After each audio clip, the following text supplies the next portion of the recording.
Привет, Гонконг! Город, где за две цифры на автомобильном номере готовы отдать несколько миллионов долларов. А буквально через дорогу сотни людей проводят свой единственный выходной прямо под мостом. Здесь небоскребы строят по фэншуй, а демонов бьют тапками. В этом влоге мы поднимемся к Большому Будде, узнаем о самом дорогом способе признания в любви, ну и, конечно, узнаем, что почем в этом городе и сколько на самом деле стоит здесь пообедать.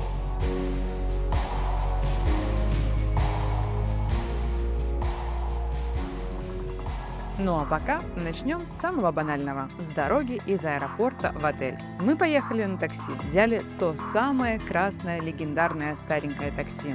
Дорога заняла у нас примерно час. Мы быстро скинули чемоданы, немного прогулялись возле отеля, зашли в местный Макдональдс и нашли там крылышки. Я еще никогда не видела крылышек в Макдональдсе. И после этого мы просто отправились спать после почти 14 часов полета. В Гонконге супер классный общественный транспорт. Метро, автобусы, такси, трамваи. Все работает очень четко и очень понятно. Оплата максимально удобная. Везде можно расплатиться обычной банковской картой или Apple Pay. Никакие отдельные билеты, карты или проездные покупать не нужно. Зашли в автобус, приложили карту и поехали себе спокойно куда надо. Единственное исключение – это метро. Там понадобится карта Octopus. Точно такая же, кстати, как в Лондоне. Гонконгский метрополитен ежедневно перевозит около 5 миллионов пассажиров. И что удивляет, это, скажем так, организация. И на остановках, и в метро люди стоят не просто в очередях, а в специальных линиях. На автобусных остановках, например, на полу четко обозначены линии с номером маршрута, по которому люди собираются ехать. И каждый стоит строго определенно в своей линии. Но главная фишка этого города – это двухэтажные трамвайчики Диндон. Они так и называются из-за характерного звука, который издают. Таких трамваев больше нет нигде в мире. И на них стоит обязательно прокатиться не только как на виде транспорта, но и просто, чтобы посмотреть город и насладиться видами.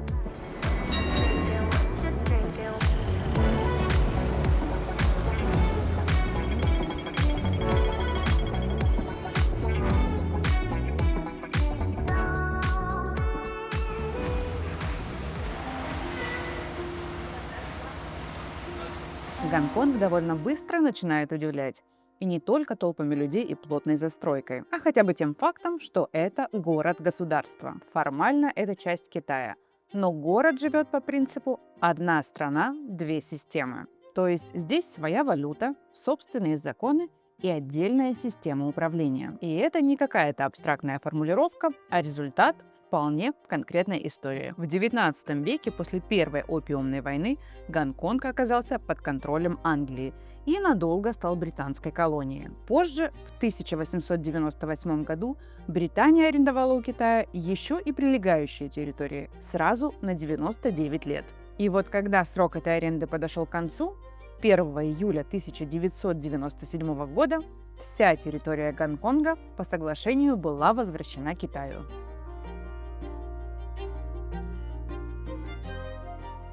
Но с условием: Гонконг получил 50-летний переходный период с правом самоуправления. Этот период закончится в 2047 году.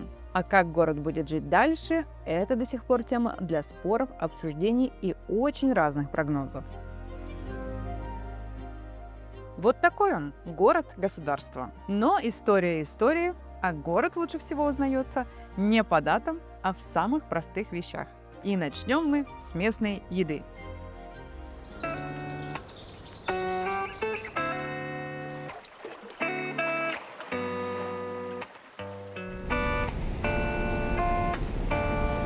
Мы только что поели нашу первую китайскую кухню, пришли в место, которое я видела во многих блогах, называется Max Noodles. Очень прикольное, очень там тесненько, я бы сказала, и, естественно, стоит очередь.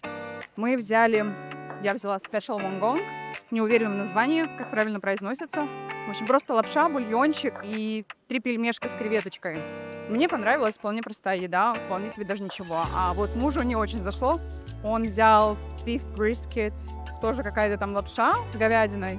Ему не сильно понравилось. Ну и, конечно, это очень интересный экспириенс, сидеть за маленьким столом в компании незнакомых людей. С нами была еще лялька, очень маленькая, мне кажется, прям, может быть, месяц-два. И трапезничать так. Поэтому имейте в виду, здесь это нормальное правило, что вас садят или к вам могут подсадить за стол абсолютно незнакомых людей. Ну а мы поехали дальше.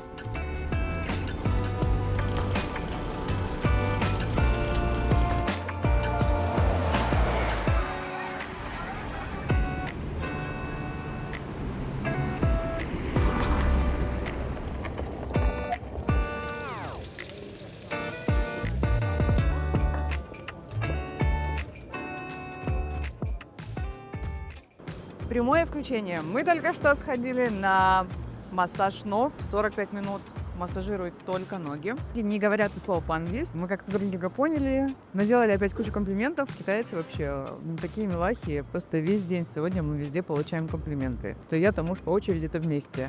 Это очень мило. Опыт интересный. Стоило это все $402 гонконгских доллара. Там что-то 3% сверху, если платишь картой, налички у нас нету, уже закончилось. Мы оставили типсум, конечно, довольно счастливое место, прям очень интересное. Но оно вообще не фэнси. 6-8 кресел стоят, и вам делают массаж. И есть какая-то комнатка для массажа тела, но такая прям. Самое интересное, когда мы туда поднимались, в квартиру как будто бы заходишь, там просто куча, как бы это сказать, чтобы YouTube меня никак не поругал. Представительниц древнейших профессий, таких пеньюарчиках, ночнушечках. Мы сначала такие зашли, так точно туда пришли. Или не туда. Но, в общем, интересно. И у них, кстати, на входе написано: никаких сексуальных услуг мы не оказываем.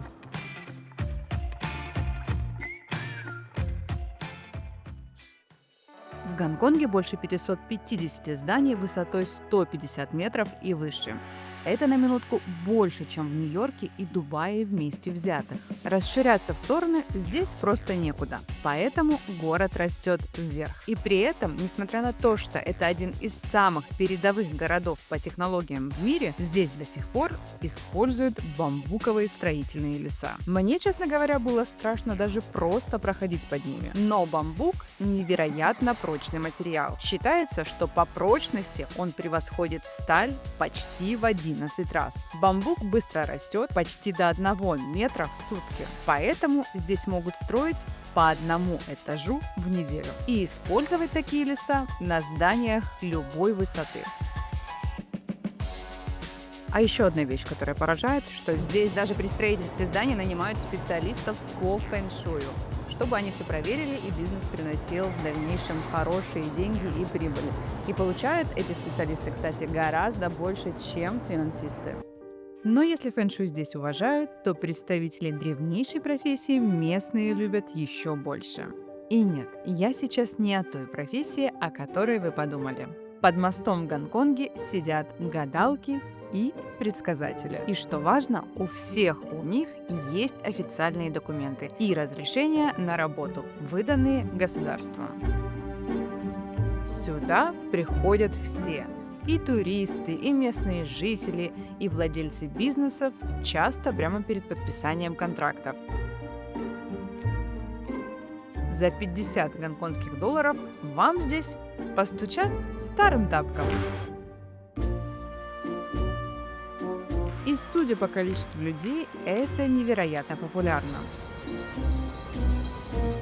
Я, конечно, не могла пройти мимо такого действия и не снять этот колорит. Поэтому под добровольно-принудительное битье тапком на удачу пошел мой муж. А я быстро подсняла все это, чтобы показать вам здесь.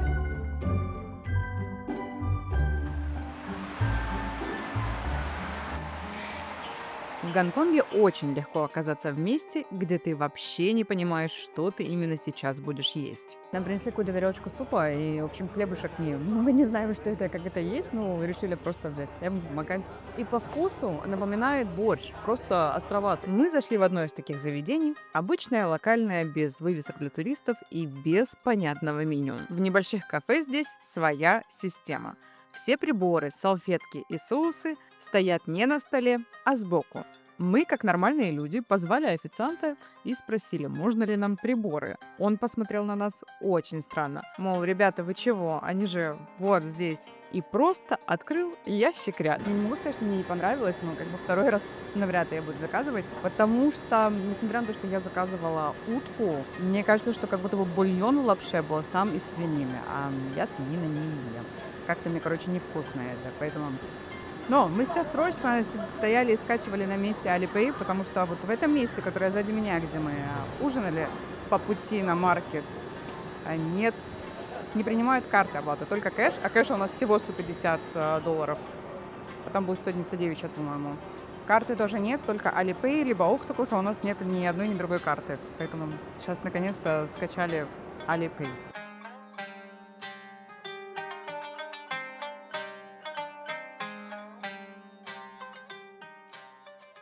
Говорят, что если не был на пике Виктория, то Гонконг ты по-настоящему не видел. Поэтому сегодня мы отправляемся к самой посещаемой достопримечательности города. Ежегодно сюда поднимается около 7 миллионов человек, а это практически как все население Гонконга. Добраться на пик можно 3 способами: пешком, на автобусе или на фуникулере Пик Трам. Мы выбрали последний. Подниматься вы будете практически лежа. Настолько большой здесь угол наклона. И ощущения это очень необычные, честно говоря. Сразу небольшой совет. Берите билет туда и обратно. Просто потому что так выходит дешевле. А вот смотровую площадку, которую предлагают вам купить на кассе, можете смело пропускать, потому что вид наверху и так открывается отличный, без дополнительной оплаты.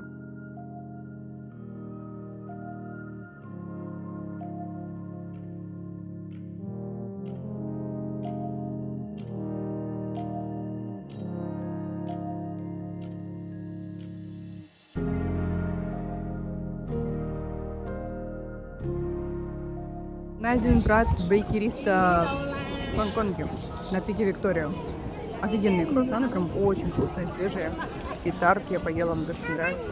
Здесь теперь вся в крошках. А еще, конечно, у ребят супер прайм локация, потому что пройти мимо невозможно. Я иду на запах, только мы поднялись, и такая, что-то здесь очень вкусно пахнет, а я не завтракала. Мы идем туда, где вкусно пахнет. Мы пришли сюда, подкрепились, сейчас будем смотреть, что здесь есть на пике Виктория.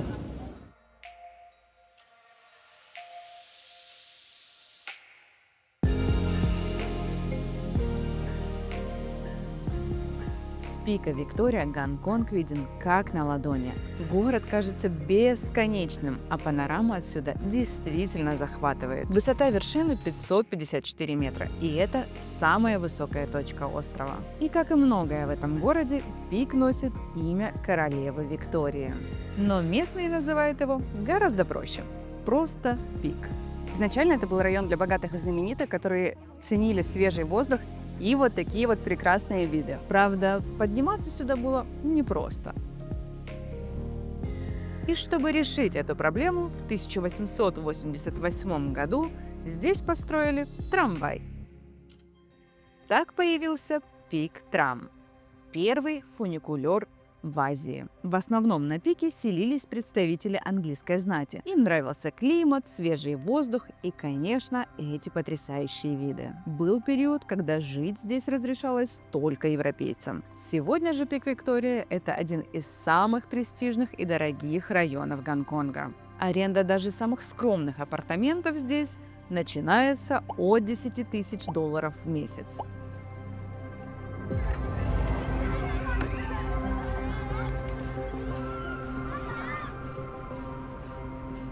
И прежде чем вы сюда соберетесь, важно помнить, что на пике заметно прохладнее, чем внизу в городе. Температура здесь в среднем на 5-7 градусов ниже и часто бывает ветрено, поэтому какая-то теплая кофта с собой точно не помешает. Кто-то идет на платную смотровую площадку, кто-то просто гуляет. Здесь много маршрутов для прогулок. Люди бегают, занимаются хайкингом и просто проводят время на свежем воздухе.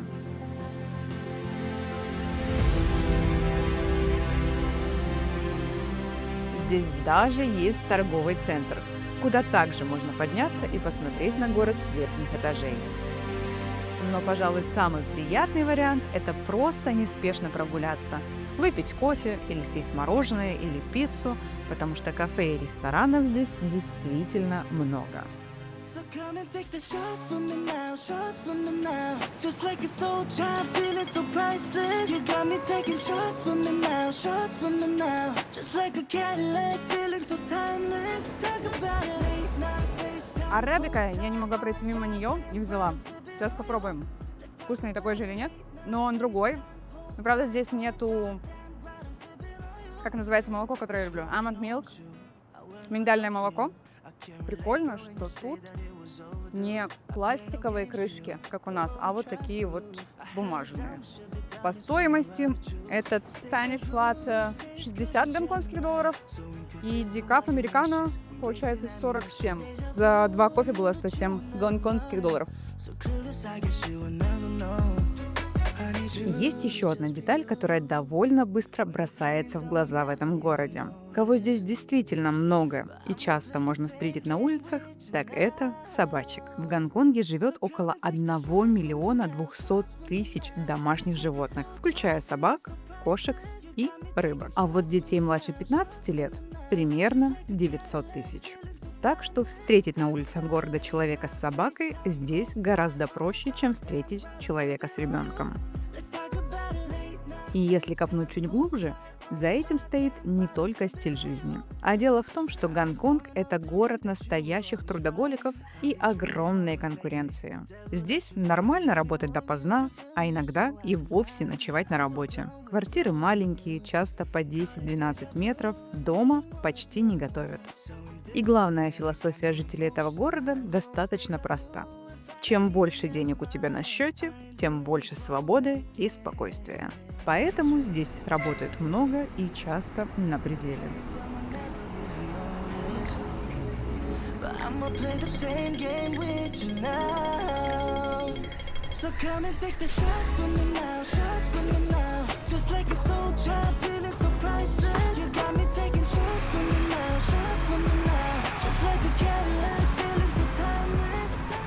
И раз уж мы заговорили про жилье и размеры квартир, то в Гонконге с этим действительно все не так просто. Цены на недвижимость здесь очень высокие. И, конечно, это сразу отражается и на стоимости гостиниц. Сейчас покажу номер, в котором мы остановились. Но маленький нюанс. Первые 2 дня мы жили в номере с раздельными кроватями. То ли мы сами что-то напутали с бронированием, то ли был какой-то сбой в системе, но на момент нашего заезда номера с одной большой кроватью просто не оказалось. А после суток в дороге у нас не было ни сил, ни желания что-то выяснять или спорить. Поэтому мы просто заселились, а через 2 дня мы переехали в другой номер уже с одной кроватью, и там я показываю полноценный рум-тур. Номер, конечно, небольшой, около 25 метров, но по местным меркам он просто огромный. Гостиница хорошая, все чисто, аккуратно, убирались каждый день, и было ощущение, что они буквально ждали, когда мы только выйдем из номера, чтобы зайти и сразу убраться. Находится в районе Ван Чай, все очень рядом, удобное месторасположение. И, кстати, интересный момент, который я заметила в лифте. Часто говорят, что в Гонконге нет этажей с номерами 4, 14 или 24 из-за суеверия. Но вот, например, в нашем отеле все эти этажи спокойно существовали. И да, за эти же деньги в любом другом городе мира можно снять номер в 5, а то и в 6 раз больше. Но это Гонконг, и здесь свои правила и цены.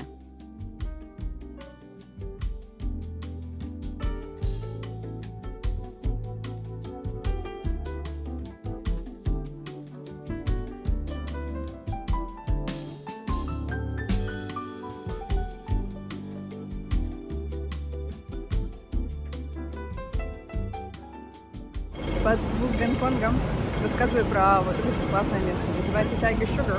Будете в Гонконге, обязательно попробуйте. Я взяла с кофе. И прям очень вкусно. Не сильно сладко. Он уже размешался, не такой красивый, как был. Чувствуется вкус кофе, а вот с манго мы взял там прям сильно приторно сладко. Поэтому будете здесь ходить, дарить. Называется Tiger Sugar. А если хочется чего-то покрепче, можно заглянуть в бар The Stage. Небольшое стильное место с хорошей коктейльной картой и приятной атмосферой. В выходные здесь проходят выступления с живой музыкой. В баре есть 2 зоны, основной зал внутри и небольшая терраса на балконе.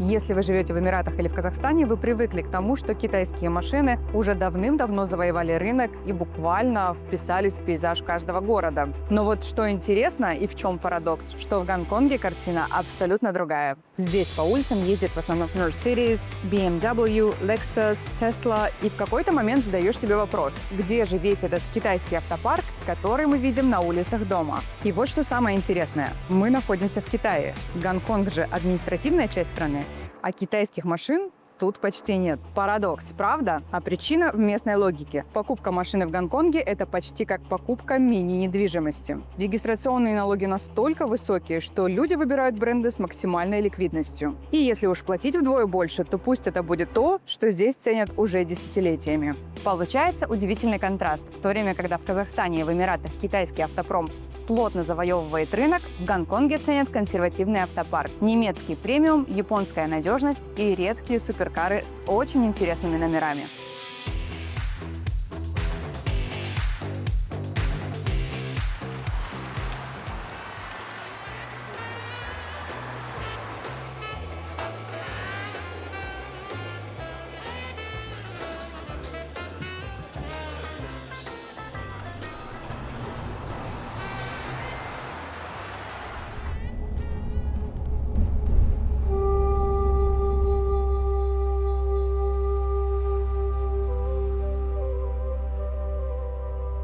А теперь оставляем бетонные джунгли и мчим на остров Лантау. Наша цель на сегодня – Тяньтань, Будда.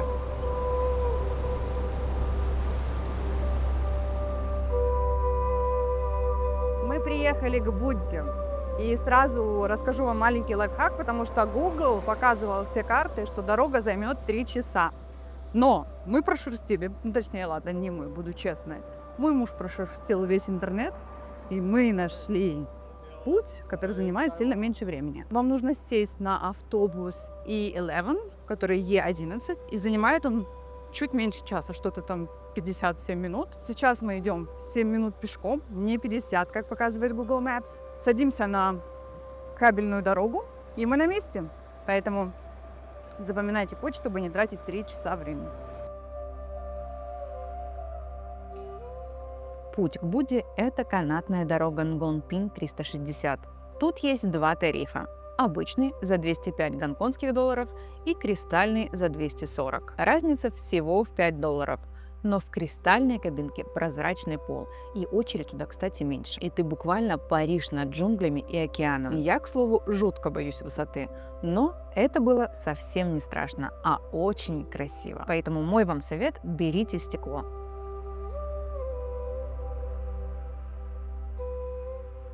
Обратно решили ехать на автобусе. Ехать целый час вместо 25 минут на канатке. Зато в компании настоящих монахов. Важное правило – автобус принимает только наличку и не дает сдачу. Поэтому заранее приготовьте мелочь, иначе станете спонсором поездки для всего салона.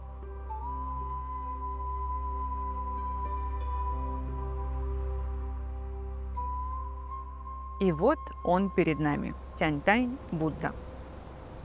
На момент постройки он был самым высоким сидячим Буддой в мире. Цифры впечатляют. 34 метра в высоту и вес 250 тонн. Это как если бы на вершину горы подняли 40 африканских слонов. Но есть одна странная вещь, которую замечают не все.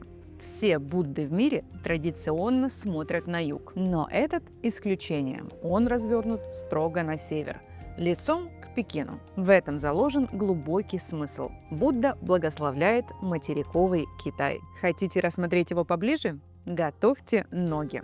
Ну что, дыхалочка-то подводит. Мы остановились отдохнуть. Тут не так много ступеней, но прям дыхание сбивается. Чтобы подняться к подножию, нужно преодолеть 268 ступеней.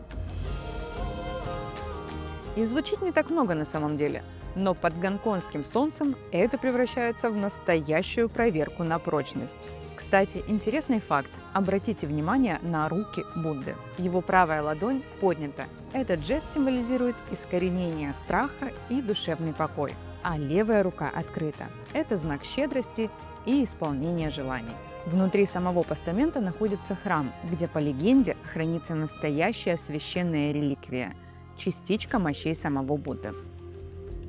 Я советую туда тоже обязательно зайти. Имейте в виду, что снимать там строго запрещено, поэтому кадров оттуда не будет. Ну а после обязательно прогуляться по туристической деревне рядом. Лавки, сувениры и кулинарные странности. Мы рискнули и купили суп из мороженого. На деле это 2 шарика мороженого с печеньем в какой-то непонятной жидкости. Почему это суп, мы так и не поняли, но опыт забавный.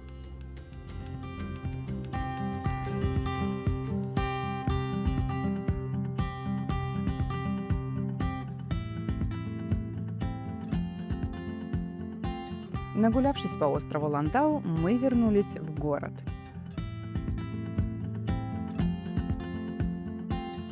На следующее утро у нас были большие планы, и начались они с правильного места. Утром мы начали с завтрака. Здесь отличный кофе, приятная атмосфера, щедрые порции и довольно-таки инстаграмно. В общем, самое то, чтобы начать день прекрасно.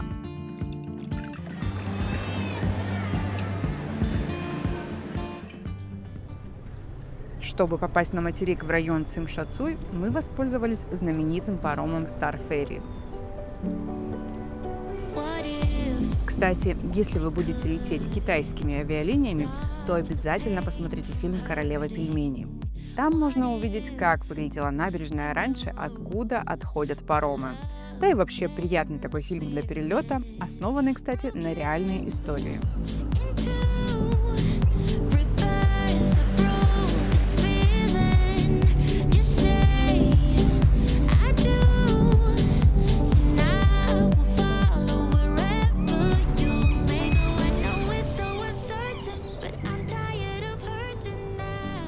Пять минут в пути, и вы на аллее звезд. Честно говоря, отпечатки рук Джеки Чана я там то ли не нашла, то ли пропустила. Посмотрела на несколько имен, поняла, что большинство из них мне абсолютно не знакомы, и мы решили просто наслаждаться видом на город.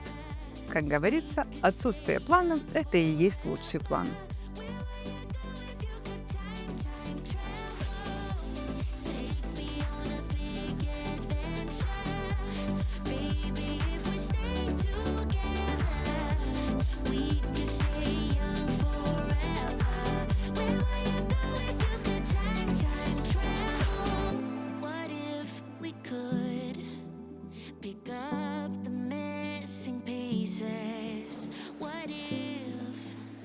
На набережной есть большой красивый молл, и если вас интересуют мировые бренды, то вам точно сюда надо. Здесь огромный выбор люксовых товаров.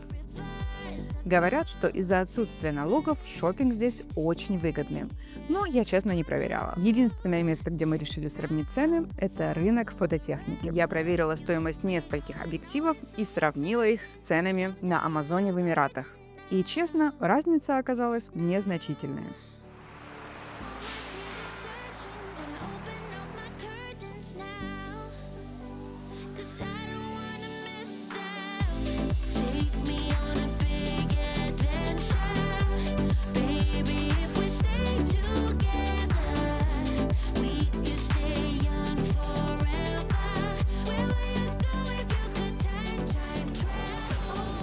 К вечеру мы изрядно проголодались и отправились в стейк-ресторан с панорамным видом на весь город.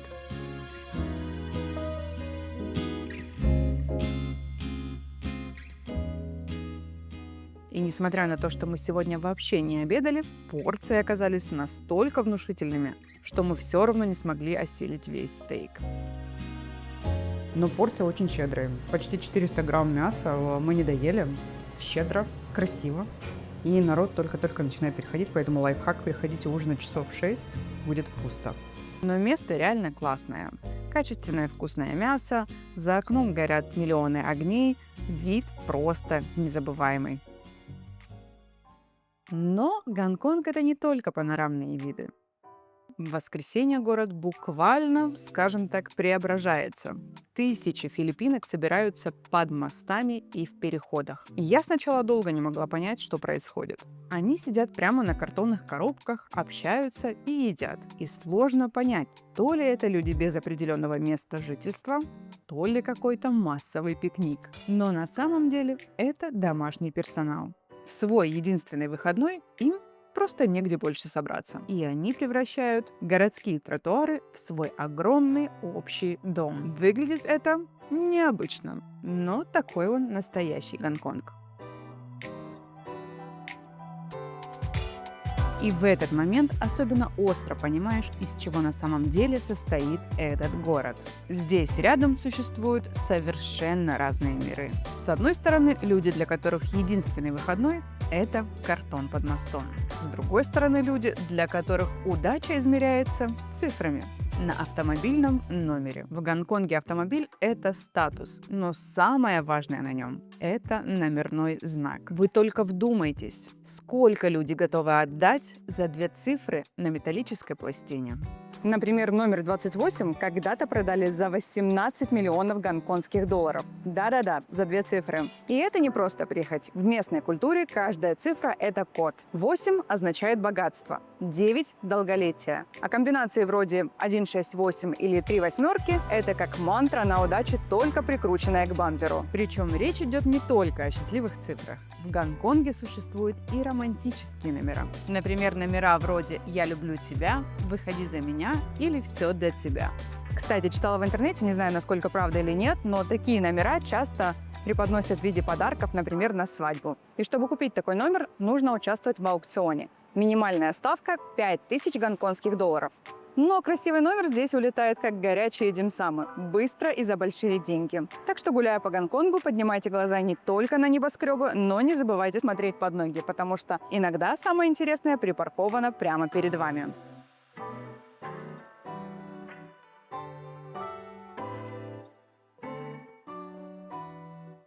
Кстати, о еде. Совсем не обязательно идти в дорогой ресторан, чтобы вкусно поесть. В обычном кафе возле нашего отеля мы заказали обед и еще раз убедились, порции в Гонконге просто гигантские. А это моя кастрюля приехала. Тоже вот моя рука. Не знаю, как это показать. Но совсем не то, что я ожидала, потому что я думала, это будет по-другому. Ну да ладно. Пробуем. Одного блюда вполне хватит на двоих.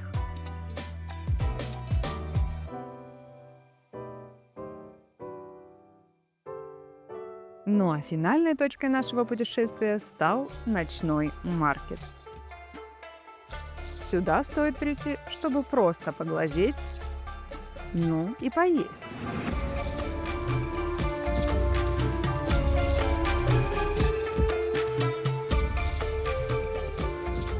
Я, наконец, попробовала знаменитые гонконгские вафли. И честно, вафли как вафли, вполне обычные. Радует, что они не прям приторно-сладкие, но чего-то сверхъестественного ожидать не стоит.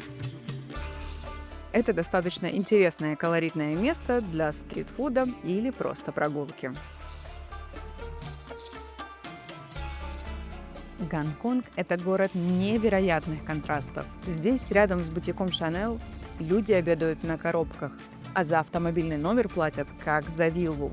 Он шумный, порой непонятный, но очень притягательный. И я точно могу сказать, что этот город не похож ни на один другой в мире. Прощай, Гонконг, нам у тебя понравилось.